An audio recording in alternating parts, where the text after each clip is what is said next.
Black fungus के बारे में पहले भी हमने अपने वीडियो में बताया है। ये क्या है, कैसे हो रहा है, सब हमने बताया। लेकिन अब हालात चिंताजनक हो चुके हैं। देश के कोने कोने से ब्लैक फंगस के मामले सामने आ रहे हैं और कोरोना की दूसरी लहर के साथ साथ ये ब्लैक फंगस डराने लगा है। कोरोना के बीच अब ब्लैक फंगस का कहर लगातार जारी है।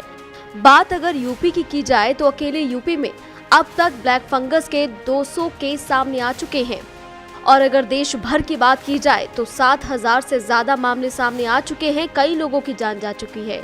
इतना ही नहीं, ये कई मरीजों की जान उत्तर प्रदेश में भी ले चुका है। लखनऊ, वाराणसी और मेरठ में इसके ज्यादा केस देखने को मिले हैं। पूरे देश में हाहाकार मचा हुआ है। देश में जानलेवा कोरोना वायरस का प्रकोप अब धीरे धीरे कम होता जा रहा है, लेकिन ये ब्लैक फंगस डरा रहा है। राजधानी दिल्ली समेत देश के कई राज्यों में कोरोना के मामले घट रहे हैं। दिल्ली में फिलहाल 197 केस ब्लैक फंगस के हैं और दिल्ली में ये खतरा लगातार बढ़ता जा रहा है, जिस पर दिल्ली के मुख्यमंत्री कह चुके हैं कि जरूरत हुई तो ब्लैक फंगस को महामारी घोषित करेंगे। दिल्ली के मुख्यमंत्री अरविंद केजरीवाल ने कहा, अगर जरूरत पड़ी तो ब्लैक फंगस को महामारी घोषित किया जाएगा। उन्होंने अस्पतालों से आग्रह किया है कि कोरोना वायरस के उपचार में स्टेरॉइड दवाई का नियंत्रित तरीके से इस्तेमाल करें। ब्लैक फंगस को लेकर आज एक महत्वपूर्ण बैठक हुई, उसमें कई फैसले लिए गए हैं। सर, किस तरह से दिल्ली जो है प्रभावित है, कितने पेशेंट्स हैं अभी? सबसे पहले तो मैं सभी से अपील करना चाहता हूँ, सभी हॉस्पिटल से, डॉक्टर से, कि स्टीरॉइड्स का कम से कम इस्तेमाल करें। जो निकल के आया कि बहुत ज़्यादा स्टीरॉइड्स इस्तेमाल करने से और जो पेशेंट्स हैं वो अपनी शुगर का ख्याल रखें। स्टीरॉइड्स और शुगर इन दोनों का मिश्रण होके ये ब्लैक फंगस ज़्यादा हो रहा है, तो ये दोनों चीज़ों का ख्याल रखें। इसके बारे में हम जनता को जागरूक भी करेंगे।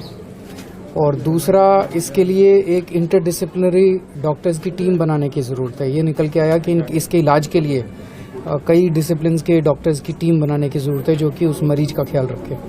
तो हमने जीटीबी में, सरकारी में, प्राइवेट में तो अपने अपने वो करते हैं, सरकारी में हमने जीटीबी, एलएनजेपी और राजीव गांधी हॉस्पिटल, इन तीनों में हमने स्पेशल अरेंजमेंट्स किए हैं। केजरीवाल ने ये भी कहा कि दिल्ली में सरकार संचालित 3 अस्पतालों में ब्लैक फंगस के उपचार के लिए समर्पित केंद्र स्थापित किए जाएंगे। अरविंद केजरीवाल आगे कहते हैं कि ब्लैक फंगस बीमारी की रोकथाम और इलाज के लिए बैठक में कुछ अहम निर्णय लिए गए। ब्लैक फंगस के इलाज के लिए लोकनायक जयप्रकाश अस्पताल, गुरु तेग बहादुर अस्पताल और राजीव गांधी सुपर स्पेशलिटी अस्पताल में केंद्र बनाए जाएंगे। तीनों केंद्रों में डॉक्टरों के विशेष दल तैनात किए जाएंगे। उन्होंने अस्पतालों से आग्रह किया है कि वो कोरोना वायरस के उपचार में स्टेरॉइड दवाई का नियंत्रित तरीके से इस्तेमाल करें। इस बीमारी के इलाज में इस्तेमाल होने वाली दवाइयों का पर्याप्त मात्रा में प्रबंधन किया जाए और बीमारी से बचाव के उपायों को लेकर लोगों में जागरूकता फैलाने का निर्णय भी लिया गया है।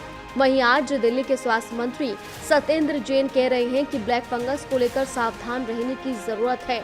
जो शुगर के पेशेंट्स हैं वो ज्यादा ध्यान रखें। देखिए, दिल्ली सरकार पूरी तरह से तैयारी कर रही है, पूरी तरह से मॉडल तैयार है, लेकिन इस पर दिल्ली सरकार कितना सफल हो पाती है, ये देखने वाली बात होगी।